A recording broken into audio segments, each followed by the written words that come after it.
Sa pangarap na maging mapayapa ang ating bansa, ang pangarap nyo ay pangarap ko. Sa pangarap na maging maulad ang ating bansa, ang pangarap nyo ay pangarap ko.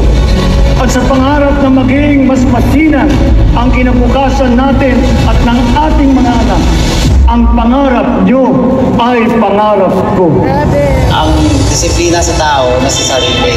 Pilipinong tumitingin sa interes ng ating bayan, hindi na sa pangsarili. Nakahanda po tayo na tumulong sa kapwa natin. I-unite po ang lahat ng Pilipino.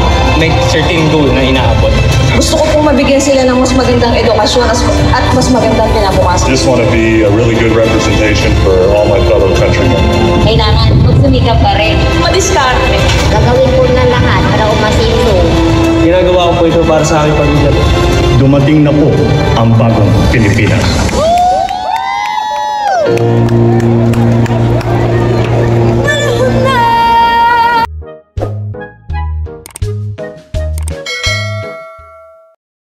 Libreng laboratorio, konsulta at gamot, sagot yan lahat ng Lab for All. Di na kailangan lumayo dahil ang serbisyo medikal na ang lalapit sa inyo. Mas pinadali na rin ang pag-access sa government programs and services tulad ng social, livelihood, education at iba pa sa pamamagitan ng Bagong Pilipinas Serbisyo Fair. Dahil turismo ang isa sa mga growth drivers ng bansa, mas pinaiigting pa ang pagpapaganda at pagpapabuti sa ating tourism facilities and services. Isang halimbawa na ang Pasig River Urban Development Project na bubuhayin muli ang Ilog Pasig bilang isang economic, transport at tourism hub. Bilang tourism ambassadors, dekalidad na serbisyo ang handog ng pamahalaan sa ating makabagong bayani, ang Overseas Filipino Workers. Nariyan ang OFW Hospital, OFW Airport Lounge, at iba pang serbisyo na tutugon sa kanilang mga pangangailangan. Ang lahat ng ito ay bilang pagtupad sa karangalan at responsibilidad na iniatang ng sambayanang Pilipino sa administrasyon. Hindi ito titigil sa pagtiyak na ang bawat aksyon ay uhubog sa kakayahan ng mamamayan at magdadala sa bansa tungo sa rurok ng kaunlaran. Ito na ang Bagong Pilipinas. Palakpakan po! Ilalaw po yan sa mga programang tampok ng pamahalaan ng isang bagong Pilipinas. Bawat departamento at ahensya ay may Bagong Pilipinas na programa. Ang usaping kalusugan ay prioridad na talaga. Kaya kung napansin niyo po dun sa video, tampok ang programa ng ating unang ginang, ang Lab for All. Libreng konsultasyon, libreng laboratorio, at libreng gamot. Featuring ang Lab for All buses. Tama, nandyan din ang walang humpay na donasyon mula sa PCSO, ang mga Patient Transport Vehicles or PTVs. Kaya, let's get to know more about these healthcare vehicles in this video.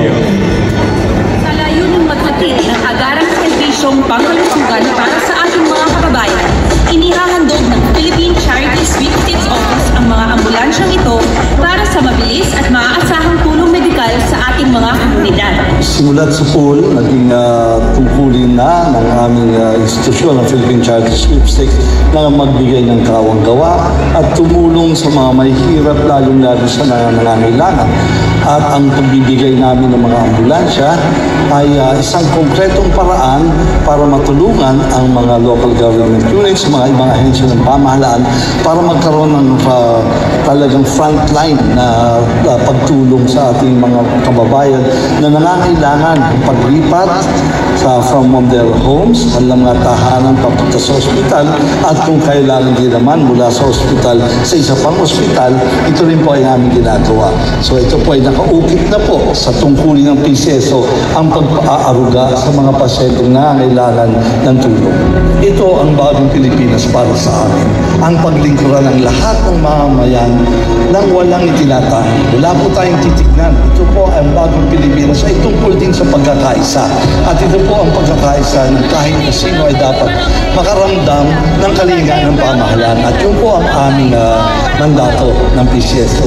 Ipakita ang pagbabago nito na lahat ay kasali. Lahat po ay kasama sa Ito po para sa amin ang bagong Pilipinas. Bukod pa sa mga ambulansya, inilunsad rin ng pamahalaan ang Lab for All buses na tutugon sa pangangailangang medikal ng bawat Pilipino saan man sila naroon. Prioridad ng pamahalaang Barcos ang makapaghatid ng libreng serbisyong medikal sa pamamagitan ng Lab for All, laboratorio, konsulta at gamot para sa lahat. Layunin ng programang ito na makapagbigay ng libreng pagsusuring medikal at konsultasyon sa anumang parte ng bansa na may kasamang libreng gamot. Sa pamamagitan ng mga mobile clinics, maihahatid sa mga kababayan natin ang libreng serbisyong medikal gamit ang pinakabagong teknolohiya gaya ng X-ray machine, ECG machine, ultrasound machine, hematology analyzer, semi-auto chemical analyzer, microscope, clinical centrifuge, microhematocrit centrifuge, at dental equipment. Direktang inilalapit ang primary healthcare services ng pamahalaan sa bawat probinsya sa bansa upang tiyakin ang pagkakaroon ng nararapat na pangangalagang medikal, lalong-lalo na sa mga kababayan nating nakatira sa malalayong probinsya. Mula nang inilunsad ito, ang Lab for All ay nakapaghatid na ng libreng serbisyong medikal sa pamamagitan ng mga medical missions at outreach programs upang matagumpay na mailapit ang mga programang pangkalusugan ng pamahalaan. Ang pagkakaroon ng abot-kayang serbisyong medikal ay isang karapatang pantao na binibigyang halaga ng isang pamahalaang tunay na may malasakit at pagkalinga sa bawat Pilipino. Ito ang bagong Pilipinas.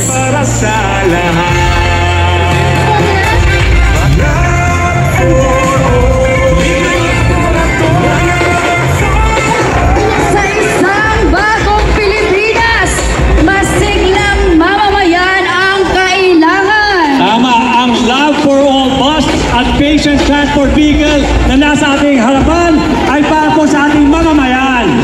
At ito po ang good news sa isang bagong Pilipinas ngayong taon.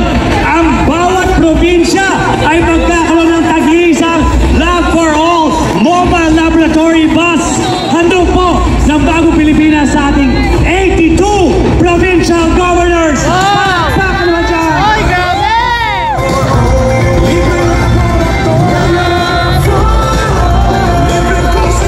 At mula naman sa PCSO, isa lang ambulansya or patient transport vehicles ang ipamimigay sa ating mga nangangailangang munisipalidad. Ito ang bagong Pilipinas para sa PCSO. Umuurong sa pagtulong. Iba talaga ang bagong Pilipinas.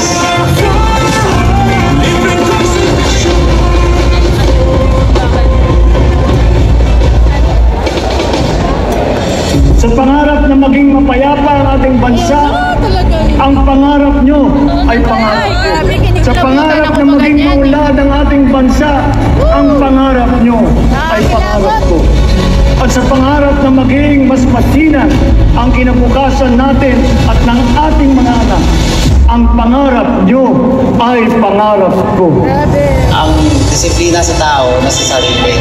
Pilipinong tumitingin sa interes ng ating bayan, hindi na sa pangsarili. Nakahanda po tayo na tumulong sa kapwa natin. I-unite po ang lahat ng Pilipino. May certain goal na inaabot. Gusto ko pong mabigyan sila ng mas magandang edukasyon at mas magandang kinabukasan. I just want to be a really good representation for all my fellow countrymen. Kailangan magsumikap pa rin. Madiskarte. Gagawin po na lahat para umasinso. Ginagawa ko po ito para sa aking pamilya po. Dumating na po ang bagong Pilipinas.